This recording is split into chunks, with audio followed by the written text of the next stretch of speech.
menjatuhkan pidana terhadap terdakwa Richard Eliezer Pudium Lumiu dengan pidana penjara selama 12 tahun dengan perintah agar terdakwa tetap ditahan, dipotong masa penangkapan.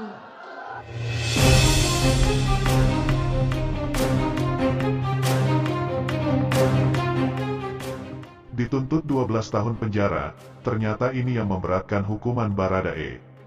Tim Jaksa Penuntut Umum menilai peran terdakwa kasus pembunuhan berencana Brigadir Nofriansyah Yosua Huta Barat, Brigadir J. Richard Eliezer atau Baradae, selaku eksekutor menjadi hal yang memberatkan hukumannya.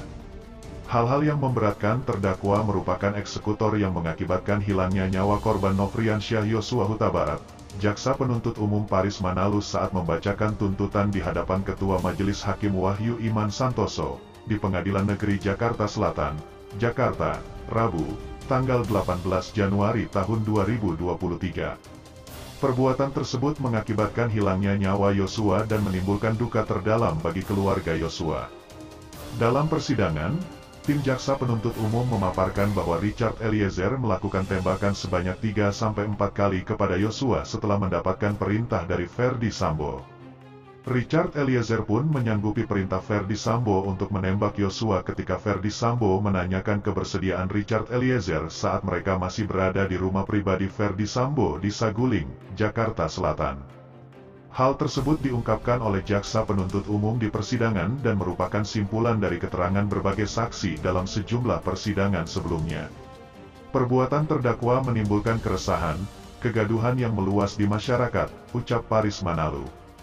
Meskipun demikian, tim jaksa juga mempertimbangkan peran Eliezer sebagai saksi pelaku yang bekerja sama untuk membongkar kejahatan ini sebagai hal yang meringankan. Terdakwa belum pernah dihukum, berlaku sopan, dan kooperatif di persidangan, tuturnya. Selain itu, keluarga Yosua yang juga telah memaafkan perbuatan Eliezer juga menjadi salah satu hal yang meringankan hukuman Richard Eliezer.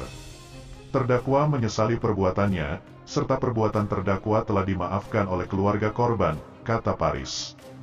Dalam persidangan ini, Richard Eliezer dituntut hukuman pidana 12 tahun penjara. Ia merupakan salah satu dari 5 terdakwa dalam kasus pembunuhan berencana Brigadir Nofriansyah Yosua Huta Barat, Brigadir J. Di sisi lain, pengacara Baradae, Roni Talapesi buka suara soal tuntutan 12 tahun penjara yang ditunjukkan kepada kliennya itu, Richard Eliezer. Dalam persidangan pembacaan tuntutan kali ini, Roni menyampaikan bahwa hal tersebut terkait dengan rasa keadilan bagi Baradae sendiri, tim penasehat hukum, dan juga masyarakat. Roni mengaku memiliki pandangan yang berbeda dengan Jaksa Penuntut Umum, JPU, meskipun pihaknya menghormati segala putusan mereka pada persidangan pembacaan tuntutan itu.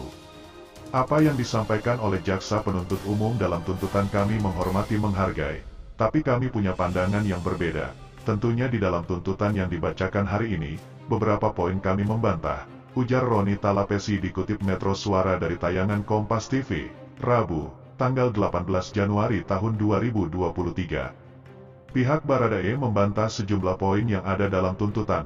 Pertama, Roni menegaskan bahwa sejak awal mereka menyatakan Baradae tak memiliki niat menembak, membunuh, dan sudah terungkap di persidangan. Roni juga menyinggung bahwa para ahli dan saksi yang dihadirkan dalam persidangan tidak memberatkan Baradae.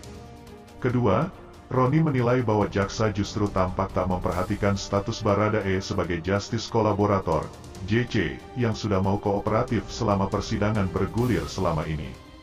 Yang kedua bahwa status Richard Eliezer sebagai justice kolaborator yang dari awal konsisten dan kemudian ia kooperatif kerjasama, kami pikir bahwa status dia sebagai JC tidak diperhatikan, tidak dilihat oleh Jaksa Penuntut Umum, jelas Roni. Tim kuasa hukum Baradae itu melihat bahwa perjuangan kliennya sejak awal mencoba konsisten, berani mengambil sikap, dan jujur sudah ditunjukkan dari proses penyidikan hingga persidangan. Meskipun demikian, Roni dan tim kuasa hukum Baradae mengaku akan terus berjuang dan yakin bahwa keadilan ada untuk orang kecil dan tertindas. Dalam hal ini ketika Richard Eliezer sudah berani jujur dan kemudian tuntutannya juga pun harus tinggi di antara terdakwa lainnya yang menjadi otak dari perencanaan pembunuhan ini, biarlah publik yang menilai, tutur Roni. Sekali lagi, kami tim penasehat hukum akan tetap terus berjuang secara maksimal, lanjutnya. Tim kuasa hukum Baradae menegaskan akan mengajukan nota pembelaan yang terbaik untuk Richard Eliezer. Roni juga berharap hakim bisa menerapkan keadilan bagi kliennya, agar kedepannya tidak terjadi seperti ini lagi. Kesewenang-wenangan antara kelas atas dan kelas bawah yang dianggap bisa dikorbankan begitu saja. Pungkasnya, nah, bagaimana menurut kalian?